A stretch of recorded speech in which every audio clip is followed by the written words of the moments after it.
Yes, well, as we get older and older, I'm 77 right now. You can't live forever, you know. So if this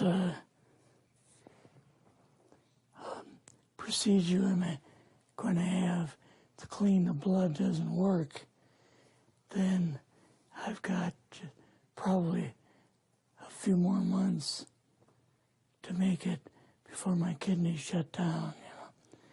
So that's kind of why I'm kind of going along with the interview at this time. You're seeing that what you went through is just too important for people not to know about. Yeah. Yeah. Can you just, can we start at the beginning with your military career and just walk through what exactly your experiences were? I was drafted into the military and got into the U.S. Army. After that, I was sent to the Signal Training Center in eastern United States. What year would this be? 58. I went through the signal training course, and at that time, I went through the radio teletype course and also the cryptography course, crypto. They had 5 instructors that were getting out of military service, so they pulled the top 5 students, and I was 3rd in the class, so I got pulled as an instructor. Now, were you at this time also working yet for CIA? No. Not yet? No. After one day, my boss came to me, and he said, how would you like to, you know, make some extra money? And I said, oh, money is good. So he's explained to me that he could put it through, would have to get a top secret White House Q clearance for the job, you know. And I thought, boy, must be a pretty exclusive thing, you know. And I said, well, what is this? And he said that I'm director for the CIA for eastern United States, you know. And I said, oh, I didn't know that. And he said, you weren't supposed to. After about 6 weeks, my security clearance came through, and I got my CIA card. It was an ID card, like a credit card, where I could just go up to the door and slice it, walk right in. And my name at that time, I used a artificial name too. Never used my real name. I started working with him on the project he was on, and that was Project Blue Book, which was kind of partially a fraud. You're saying some of the Blue Book cases were, yes, were completely fictitious? Yes. But the cases that we got came from, I think it was Fort Belvoir, Maryland. Fort Belvoir? Yeah. And it didn't come from the Pentagon, or it didn't come from CIA headquarters. But we would get reports about a certain sighting that they had in Mexico or Italy or something like that. And then we had people that would follow through on it, that would go out and interview the people to see if they were nutcases or if it was real, you know. So they'd be going overseas frequently? Yeah, I wasn't, but I always stayed statewide. But the people we had working with us from the CIA would do that. We would get like a new report probably a couple times a week. I was coming into the Army fresh off the farm, you know, so I really didn't have much knowledge of anything, but my boss filled me in on Project Blue Book and what they had found so far. as far as grays and aliens and the Roswell incident. How did you feel when this first got dumped on you? When you first learned about this? I was just kind of overwhelmed with all of this, you know. And I said to him, I don't know if I'm going to be able to be a judge of this type of thing. What's real, what's not, when I don't have much knowledge of it, you know. So... What did he say? He said, well, we have to build the information as we go, and you'll see how this thing is working out. And then the other thing is, of course, you really weren't able to tell family or close friends, obviously. No, I couldn't tell anybody. In fact, I had to take a vow that I wouldn't tell anybody. A lot of it for 40 years, and more of it for 50 years, which is up in 2010. You're doing all this crypto work. You're looking at images, photographs, video. It's 1958, maybe the fall of 58. What happened after this? At that time, the Project Blue Book thing kind of went pot, you know. If you remember, back in those days, they kind of declared it as a nothing, you know. Mm-hmm. Right. And they were telling the world all UFOs are misidentifications, hoaxes, balloons, psychological issues, whatever. Yes. Yeah. So my boss came to me and he says, we've both got a new assignment. And he says, oh, I said, where are we going? Oh, he says, we're going to the Capitol. We're going to be part of the Eisenhower push. He's trying to find out something about, all about these aliens that MJ-12 was supposed to find out, but never sent back reports to him.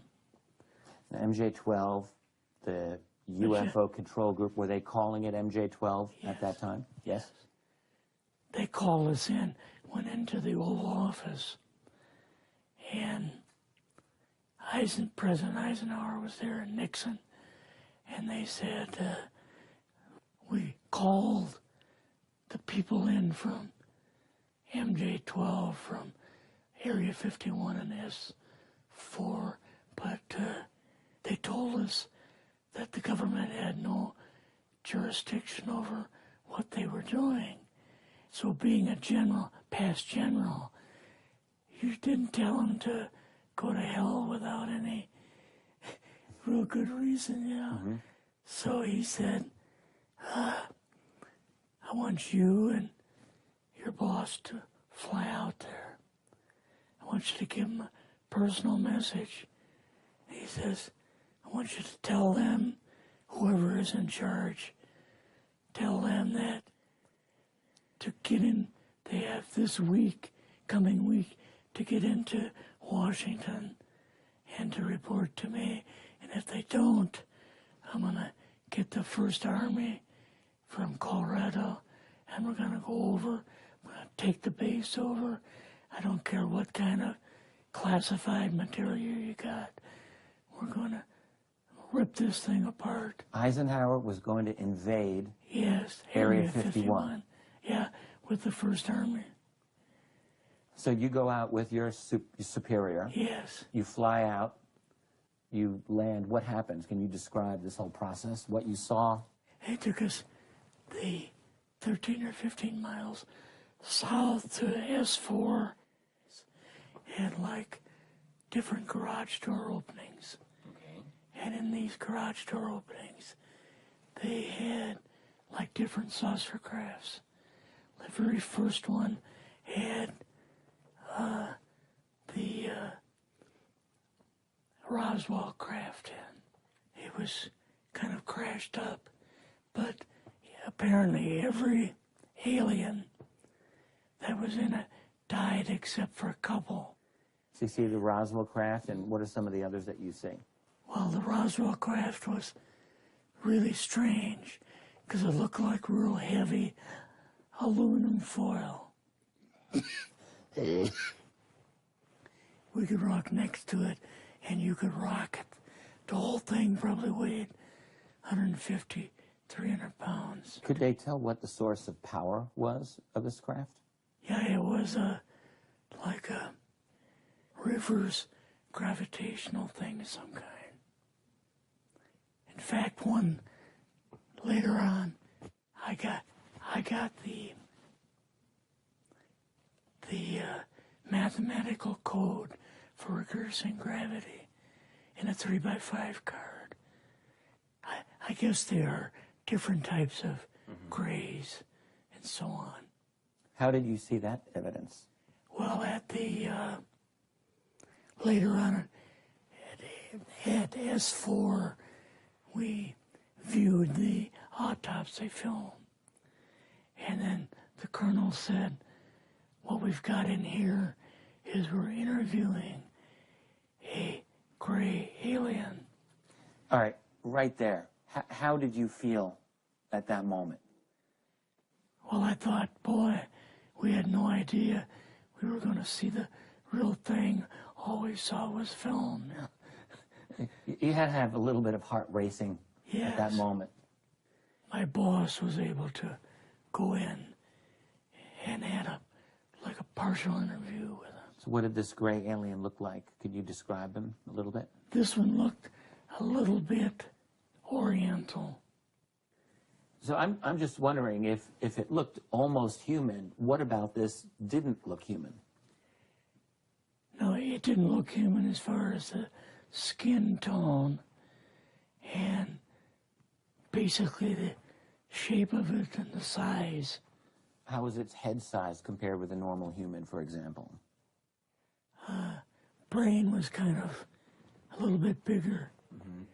And some of the nose was very, very small.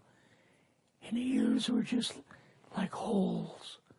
Mouth was very small. Now, why were they bringing you out here at all, anyway, to see an alien? What was the point? To go back and tell the president they actually had one. So he did not know at this point No. if there was an alien at S4? No. What did you do then at Area? Were you done, or did you have other things to do with Yes, S4? so basically we were kind of done. Went back to Area 51. They took us into the main building, and there we saw a U-2, which of course we didn't know existed.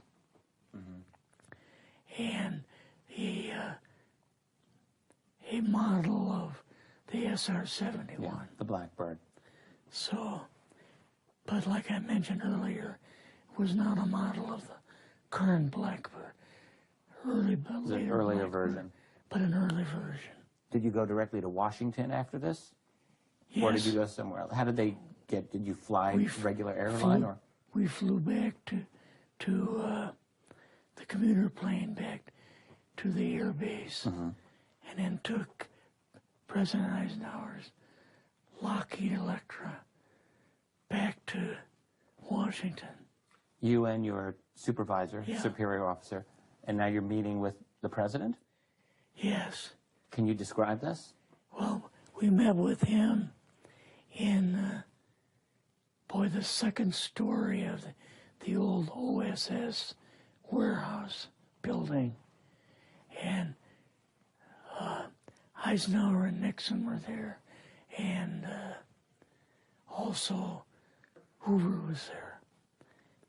So he asked us what was going on, and we told him about the alien, the whole situation, and the black projects and so on. And he was just totally shocked. He appeared for the first time to be worried. You know, like he was worried. I would think that Eisenhower would, I mean, he certainly knew that flying saucers were real. Yes. He knew that there were aliens. So I guess I'm just wondering, what would he have been, really surprised about? Surprised about the black programs. Eisenhower said, got to keep this thing completely secret. You know, can't talk about this. Your actual name is, I mean, the name you grew up with, that was a different name than what you had in the... I never used it in the CIA at all. Now, what about today?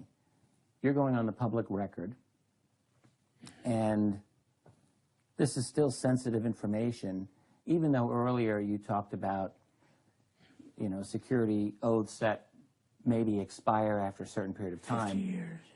But you're still concerned. Linda Motenau's phone call, her phone was tapped, and they got my phone number, and through the telephone company, they were able to find me, and so on. When they found you, what happened? I was going to a grocery store. Two guys in a black suits come out of a black Lincoln town car and came over to see me. And they told me that I'd better not publish anything or talk to Linda about any more things. So at that time, I did, you know, I stopped. That was enough to intimidate you. Yes. Rather remain anonymous. Never show my face on anything. Really, thank you for doing this. Yes, this was, I guess, kind of a good idea because I feel much better having talked about it. I kind of feel like there's a load off my shoulders. Really? Because I had an awful lot of secrets that I had kept over the years.